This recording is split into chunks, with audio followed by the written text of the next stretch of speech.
Доставена е само една понуда, вашата компанија. Може ли да не кажете како се чувствувате, дали очекувавте да и другите две, или е добро сепак што само вашата и што би значило ова, кои ќе бидат следни чекори? Pa danas prisustvovali smo javnom otvaranju ponude organizovane Agencije za komunikacije Republike Sjeverne Makedonije. Danas možemo samo reći da je očigledno da je dostavljena samo jedna ponuda od strane van Makedonije.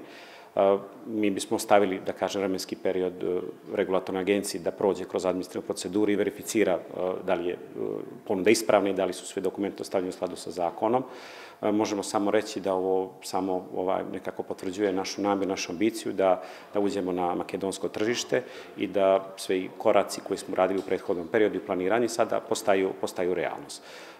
Po uslovima tendera, početak servisa je do kraja 2026. godine, tako da nakon donošenja zvaničnog od strane Agencije elektronske komunikacije, mi bismo krenuli i u zvanični proces uspostavljanja nove mobilne mreže u Sjevernoj Makedoniji.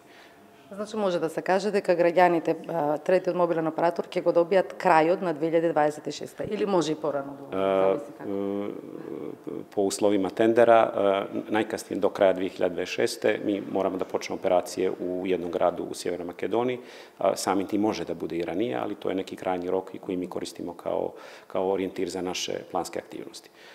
Takođe bih istakao da isto ovo potvrđuje i ambicije našeg vlasnika, mađarske grupacije 4G, koja stvarno ima ozbiljne ambicije za investicije u Makedoniji i cijelom regionu Zapadnog Balkana.